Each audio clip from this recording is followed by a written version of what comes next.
یا موضوع روایتیں سنائی جائیں گی، لوگوں کو مطمئن کیا جائے گا، لوگوں کو میلاد کا ثواب بتایا جائے گا،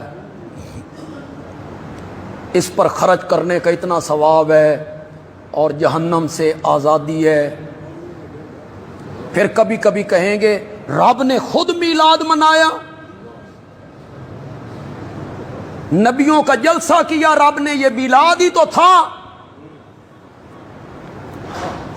پھر کہیں گے قرآن کہتا ہے کہ میں جو نعمت تم پہ کروں تو میری نعمت پہ خوشیاں منایا کرو، میری نعمت پہ، میرے فضل پہ، میری نعمت پہ خوشیاں منایا کرو، قرآن کہتا ہے۔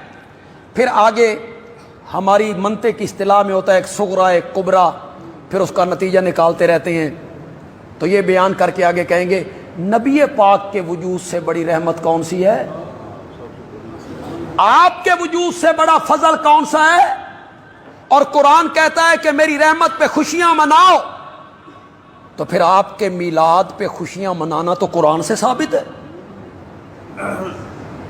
آگے سے پڑھی پڑھائی قوم ہے جن کو دین سے علم سے مس نہیں ہے، کسی نے اٹھ کے نہیں پوچھا مولانا یہ آیت آپ پر اتری ہے یا آمنہ کے لال پر اتری تھی، کسی نے نہیں پوچھا۔ حضرت جی اس آیت کو ہم سن رہے ہیں یا سب سے پہلے اس آیت کو صحابہ نے سنا تھا؟ حضرت جی اگر اس آیت سے نبی پاک کا دن منانا ثابت ہو رہا ہوتا تو صحابہ یہ دن، نبی پاک حکم دیتے 12 ربیع الاول میرے جنم کا دن ہے، خوشیاں مناؤ۔ اس آیت سے جو ثابت ہو رہا ہے اتری تو نبی پاک پر ہے، تو معلوم ہوتا ہے مولانا اس کا جو مفہوم آپ نے سمجھا ہے یہ اس کا مفہوم نہیں ہے۔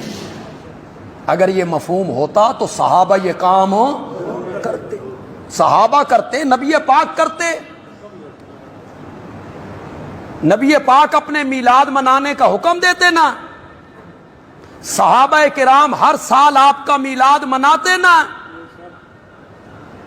قرآن سے اس کے ثبوت دیں گے۔ اما بنعمت ربک فحدث، رب کی نعمت کو ظاہر کر، ہیں اس سے میلاد ثابت ہو۔ انا للہ،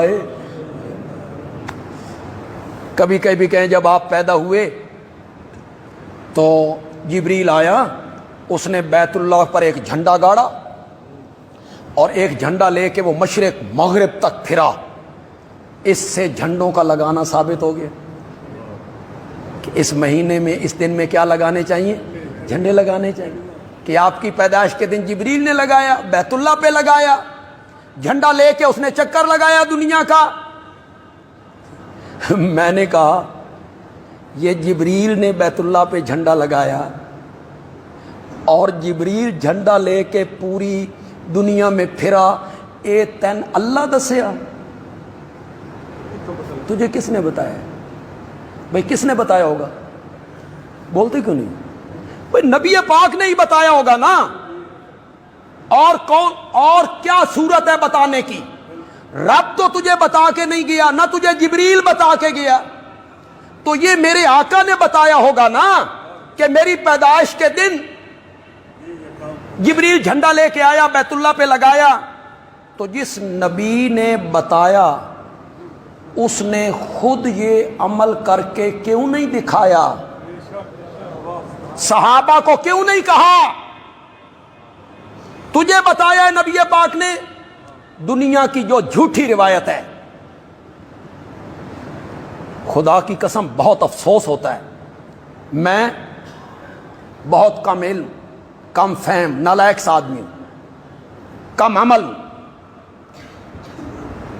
کوئی ہے نبی اکرم صلی اللہ علیہ وسلم کے مقابلے میں میری وہ حیثیت بھی نہیں ہے جو آپ کی جوتی مبارک کے تلوے کے نیچے لگے ہوئے مٹی کے کروڑویں حصے کی ہوتی۔ میں ایک بات نہیں کہتا، میں جمعے پہ تقریر کرتا ہوں، میں وہ بات نہیں کہتا، آپ کل بازار میں جا کے کہتے ہیں بندیالوی نے یہ بات کہی ہے، اس کو کیا کہیں گے؟ بہتان۔ کس پر؟ مجھ پر۔ کتنا گناہ ہے؟ تمہیں ممبر و محراب پر بیٹھ کر شرم نہیں آتی؟ کائنات کے تاجدار پہ بہتان لگاتے پھرتے ہو۔ جو بندہ کہہ دے قال النبیو، ایسے نہیں ہوتا جناب۔ جو بندہ اٹھے وہ کہے قال النبیو صلی اللہ علیہ وسلم، نہیں، اس کی سند پیش کرو، سند لاؤ، اس کی سند۔ بغیر سند کے بات معتبر نہیں ہوگی۔ یوں ہی جو بندہ کہے نبی پاک نے یوں فرمایا، نبی پاک نے یوں فرمایا، اس کی سند پیش کرو۔ جھوٹی روایتیں پیش کرتے رہتے ہیں۔